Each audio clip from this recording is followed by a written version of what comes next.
In just a moment, you'll hear James Stewart as the six-shooter, just one of the many great stars brought to you Sundays on NBC. Every Sunday, hear Hume Cronin and Jessica Tandy in The Marriage, Sir Laurence Olivier on Theatre Royal, Lawrence Tibbett with the Golden Voices, Helen Hayes, Frederick March, Rex Harrison, and Lily Palmer on the NBC Star Playhouse.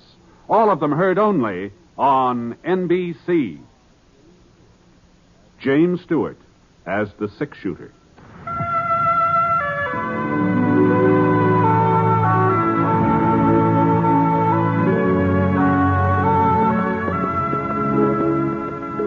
The man in the saddle is angular and long-legged.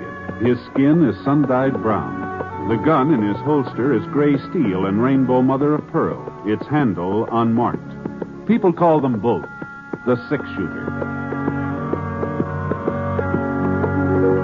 The NBC Radio Network presents James Stewart as the six-shooter, a transcribed series of radio dramas based on the life of Britt Ponset, the Texas plainsman who wandered through the Western Territories, leaving behind a trail of still remembered legends. Now, in just a moment, immediately following this important announcement, you'll hear Act One of The Six-Shooter. Meet the safe driver. If you know what makes him stay alive on the highways, you may be able to follow his good example. He always keeps his car in A1 mechanical condition. He shows courtesy for other drivers. He knows that speed is his greatest enemy. And most important, he knows and obeys the laws. Remember, few accidents happen with safe drivers. Are you one of them? Now, Act One of The Six-Shooter, starring James Stewart.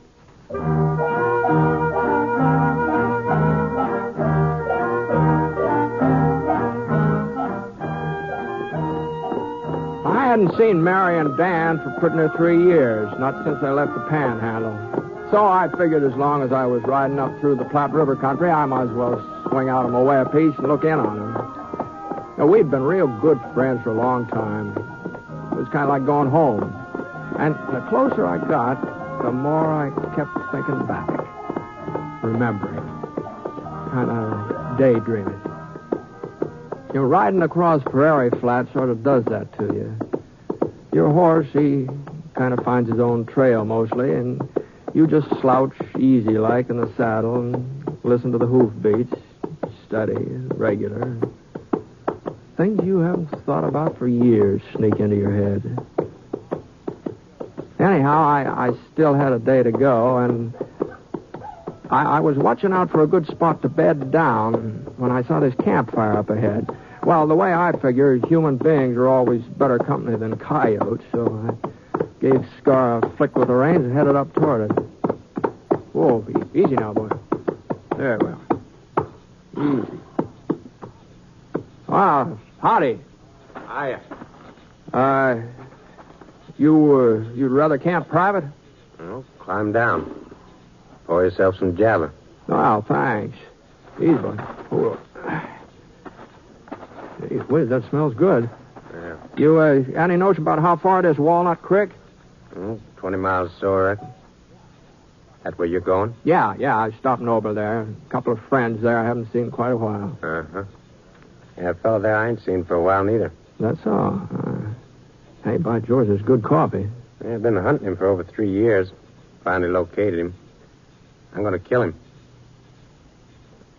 Uh-huh.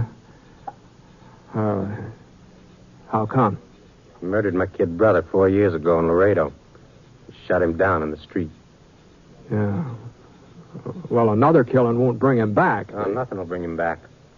After I killed Dan Mailer, nothing will bring him back neither. Dan Mailer?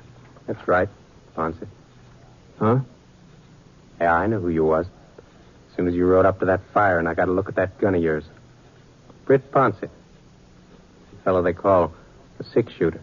Well, you must have known I was a friend of Dan's. How come you told me all this? Well, I figure you'll warn him. And that's fine with me. I want him to know. Have time to get scared, maybe try to run away. I like it if he runs a while first. I'll catch up with him. You tell him that, Ponset. You tell him Red Lawson's coming to kill him. And there's nothing he can do about it. Well, thanks for the coffee. Easy, boy. Now, Lawson, I reckon Dan won't run. I'll be seeing you. Come on, boy. Come on, Scott.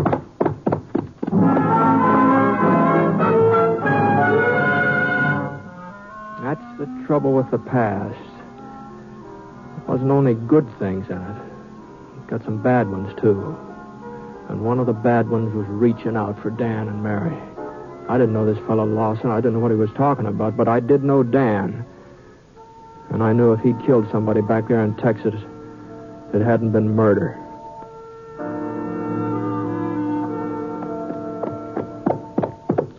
It was long about middle of forenoon when I rode up the dirt road between the rows of cottonwoods, turned into the yard. Old hound dog came charging around the side of the house, sounding a lot meaner than he looked. Whoa, boy. Whoa, Scar. Here now. Now quit it. Yeah, you don't want to bite anybody. Nice fella. Go on, tell him you got company. Go on, boy. Go on. Go on. The place had a good feel to it. Quiet, peaceful. And then I remembered Lawson. Britt Ponset. Britt. Oh, I just can't believe it. Hiya, Mary. Gee, it's been a long time, hasn't it? Dan, come on up and see who's here. Hurry. He's been working in the barn fixing up one of the plows. How are you? Hey, you haven't changed a bit, Mary, unless you're a little prettier than her. Oh, you're Sorry? What? Hi, Dan. Son of a gun. Oh, you stayed away too long. Well, things came up, Dan. You know how it is. Yeah. You're sure looking good, both of Oh, you. feeling good, too. Settling down is what does it, Britt. Yeah, she took a good saddle man and turned him into a poor plowman. What do you think of that? That's not true, Dan. We've got the best stand of corn west of the Omaha. What's really great, though, Britt, is peace. Peace. No more gunfighting or range wars. Never knowing whether Dan would come home sitting up in his saddle or tied onto it. That's all in the past now. Why, Dan doesn't even wear a gun anymore. And that's the way I want it, Britt. It's the kind of life I want from... Oh, have we got a surprise for you? Oh, well, you know, I... Kind of hard to surprise, you know. You remember? That's what you think. Come on inside. Now, don't you tell me that. Oh, you'll see, Britt. Let's see. What, could one of those newfangled player pianos, is that it? Oh, no, a piano. That's the most ridiculous guess I ever heard of. Well, it sure couldn't be anything that Look. has... Well, I'll be darned. I'll be doggone. It's a baby. Well, which kind is it, Mary? Not it. He. Oh. That's young Britt. He'll be a year and a half old next month. That name was Mary's idea, Britt. I sure wouldn't have wished it on him. Well, I'll be doggone. Oh, he's all upset. Hasn't had his nap out. Rich will have to look him over later. You and Dan go on outside now and let me quiet him down. Oh, sure, Mary. I can't have my namesake all upset. Are you hungry, Britt? Oh, I'm always hungry. You know that, Mary. Good. Got some buttermilk cornbread in the oven. Be ready in a minute. You know, Britt, Mary is right. This is a good life. I never thought I'd settle down and like it, but I sure have done it. Yeah, Dan. I guess Mary can't hear us out here, can she? No, she can't hear us. Why, what's the matter, Britt? I met a fellow on the trail last night, Dan. Name's Red Lawson. Lawson. Says you shot his brother in Laredo about 4 years ago. Lawson. Kurt Lawson. Yep. Yeah, I did, Britt. He was one of the Bracken gang, that bunch of rustlers that pulled an ambush on me when I was working for the Circle J ranch. Well, I guess I better dig out the shooting irons and go after him. No, wait a minute, Dan. Wait, nothing. He's probably holed up in town. The odds will be better if I go after him instead of waiting for him to come to me. Yeah, but what about Mary? Well, that's just it. If I catch him in town, it'll keep him from coming out here. What about her, Britt? What do you mean? Well, she's happy now, Dan. She figures this kind of thing is all over and done with. Well, she'll sure find out different if he comes out here gunning for me. Well, maybe he won't, though. Maybe... Dan, maybe I can do something. Britt, I've always fought my own battles. But you've got Mary now. You've got the baby. And you're a lot faster with a gun than I am. Is that what you're trying to say? No, Dan. There are just other answers besides killing, that's all. Or maybe we can find one. Anyway, we can try, can't we?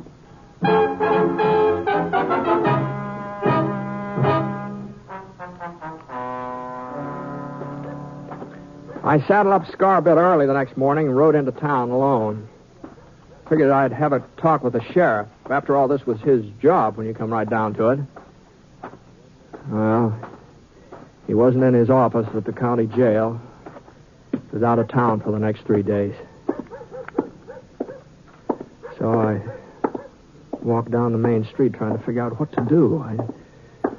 This wasn't much of a town. Walnut Creek is a couple of blocks of clapboard buildings, a boardwalk along the front of them, sheet iron awnings up over, and nothing much stirring but the dogs.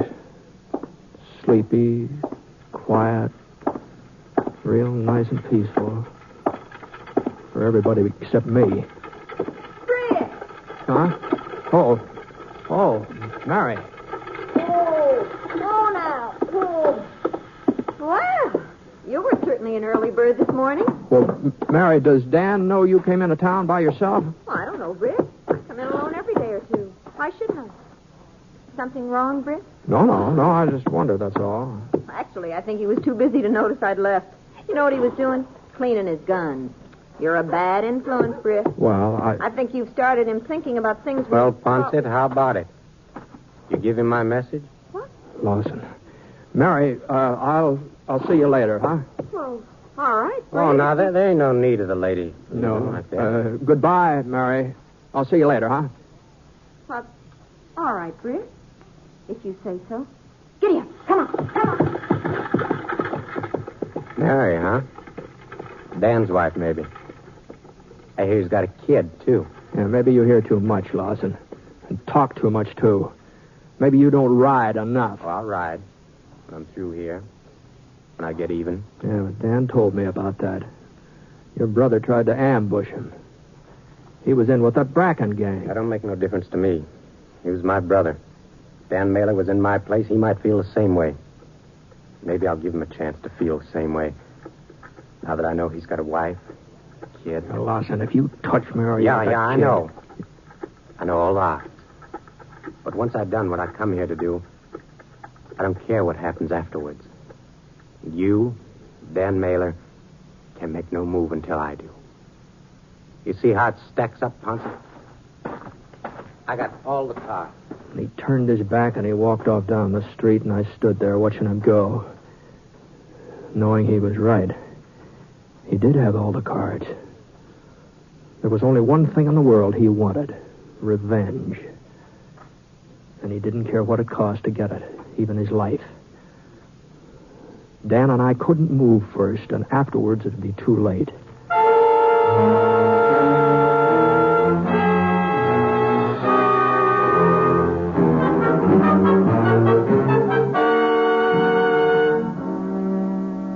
We'll return to James Stewart as the six-shooter in just a moment.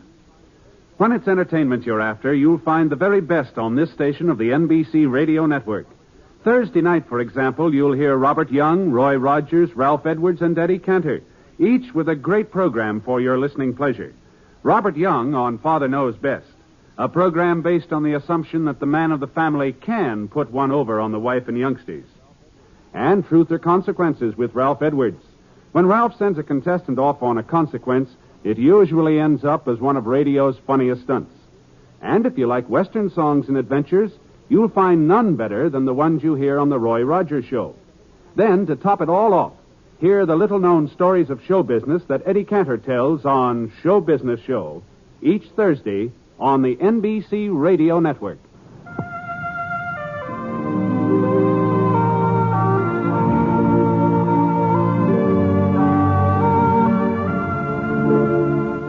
Now, Act Two of The Six-Shooter, starring James Stewart as Britt Ponset.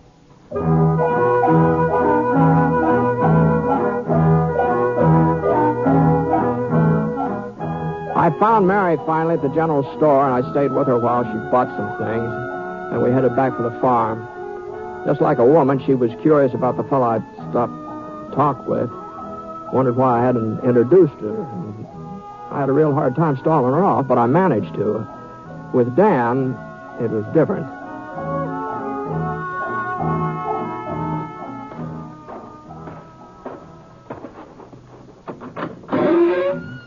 Dan?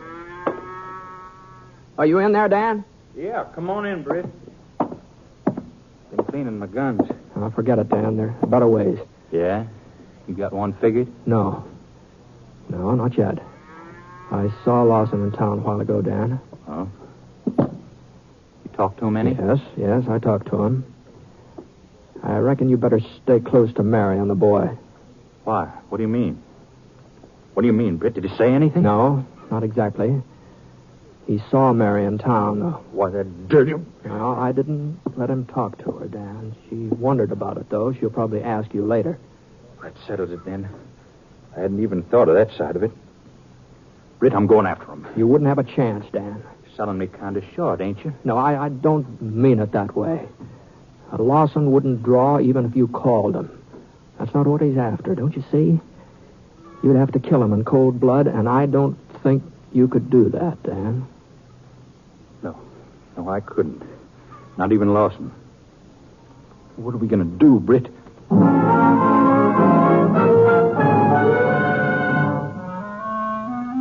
We waited and watched. The day passed, no sign of Lawson. Nothing happened. But instead of feeling easier, we just got more keyed up. Mary didn't seem to catch on anything was wrong. And then supper was over and the night started to come on, and we just sat around talking while Mary got the baby off to sleep, singing to him and rocking him. The katydids start chirping close. Way off toward the hills, the coyotes took up and answered them. Inside was sort of quiet and gentle.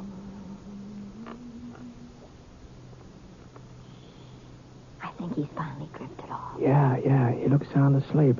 Just look at him lying completely helpless and so lovable you could just eat him up. Well, I suppose he'll get himself some hair and teeth someday. Maybe look a little more human then. Dan, that's a fine way to talk about your own son. That's when I heard it. Sound outside. A horse stamped just one or two times, like somebody was holding too tight a rein on him.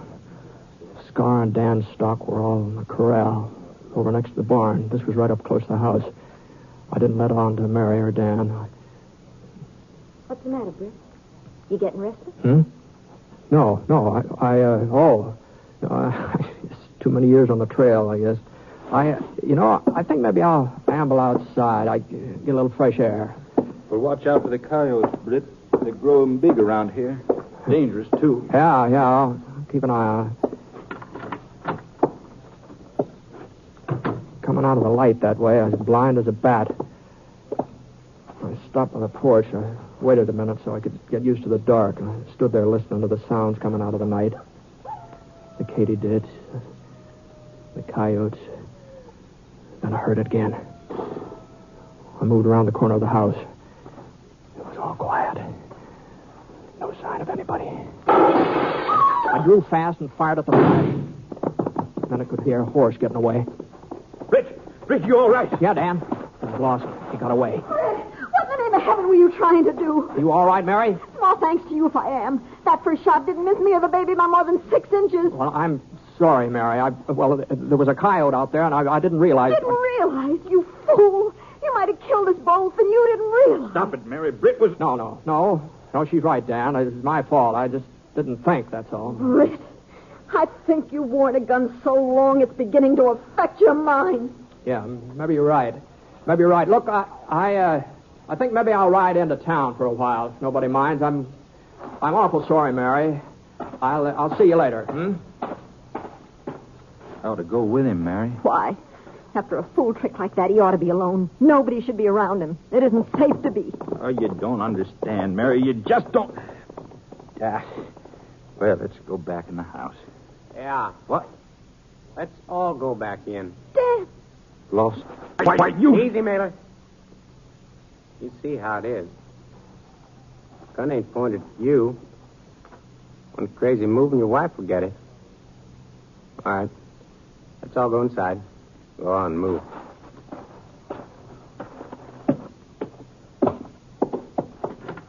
Well, a nice place. Yes, sir. Real nice place. Got a storeroom over there? Mailer. Yes. All right. Get inside, both of you. I said get inside. Come on, Mary.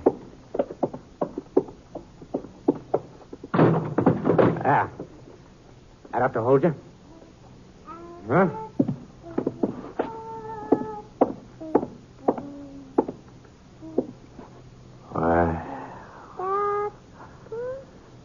Now.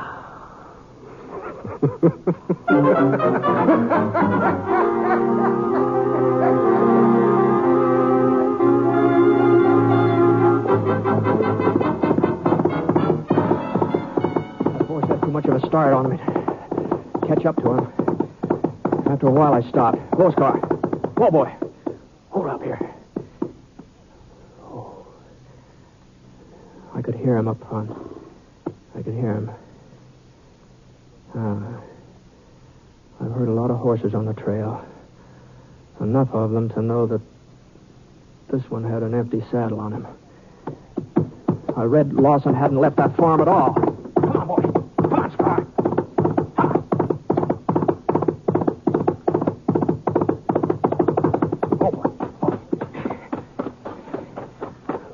Anywhere around here. Dan? Where's this? Where's that? Dan? What? Oh, the storeroom. Oh, all right, just a second. Wait till I get this. I'll try and get this door open. Where is he? There's nobody here, Dan. The baby. What? Where's the baby? I don't know. Dan. Lawson was here, waited for you to leave, and locked us up. He kept coming over to the storeroom door, telling us what he was going to do. He said he'd burn the house, all kinds of things. He couldn't have got away. He was here just a minute ago. And he has the baby. Britt. Wait a minute. He's got to come over here to the barn to get the horse. Grab your gun. Come on, Dan. Stay here, Mary. Don't come out of the house.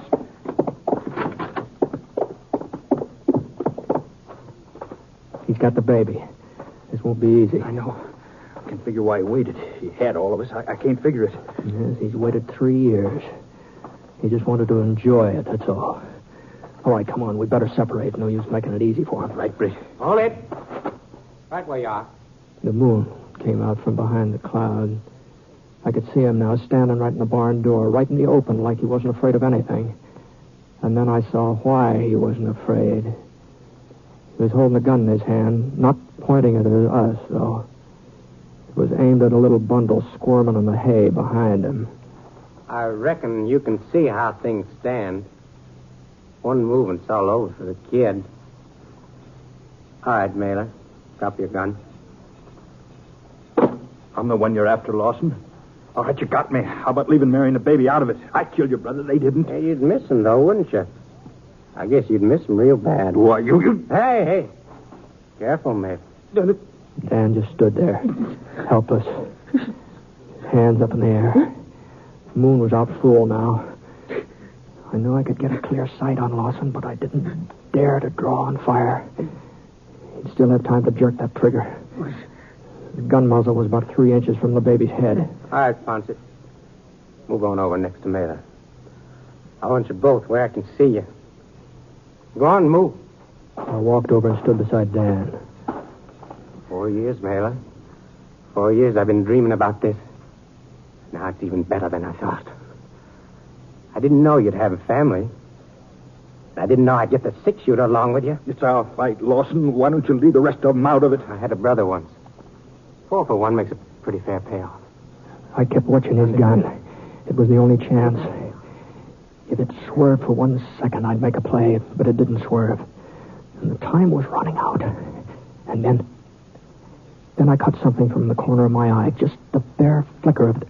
It was over at the side of the house. It was Mary. I made my draw. Lawson! Here! Why, you... You dropped him, Britt. Now, make sure, Dan. I know, we've got to make sure. Oh. Is that Sure enough for you? Yeah. The baby. Is he all right? Yeah, he's all right, Mary. Oh, thank heaven. Mary, if anybody had told me that you could do what you just did, Here now. I don't Come to Mother. You mean after the way I've always felt about guns? And after you tried to keep all this from me? Well, Dan told me all about it when we were locked in the storeroom. Oh, there now, darling. It's all right now. Britt, I saw what was happening out here, and I remembered the rifle, and, well, after all, I mean, there was nothing else to do. All right now, darling. All right.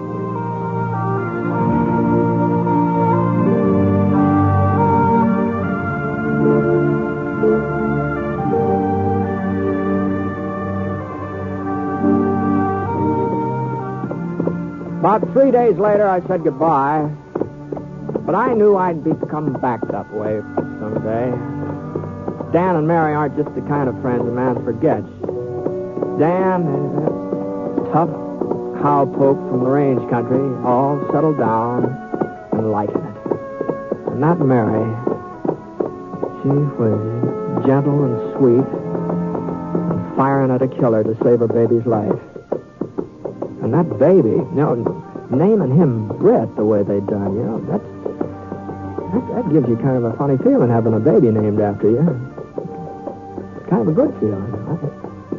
I figured I'd probably be telling the boys all about that when I got to Wyoming.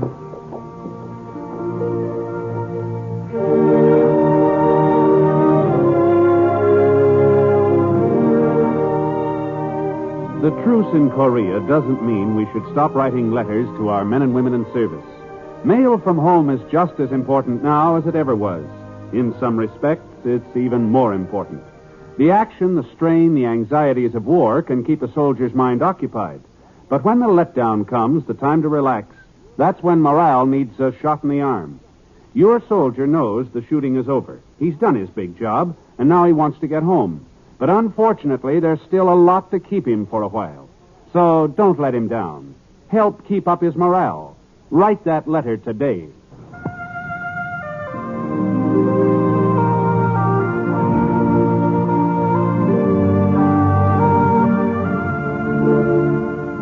The Six Shooter is an NBC Radio Network production in association with Review Productions. It is based on a character created by Frank Burt.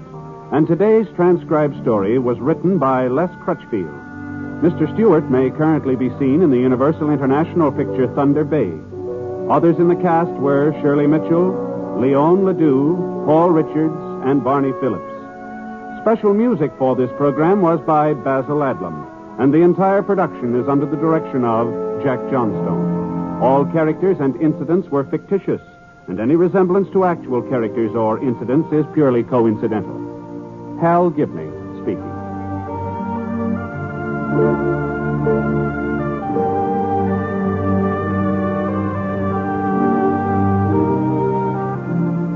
Enjoy thrilling historical adventure in Stroke of Fate tonight on the NBC Radio Network.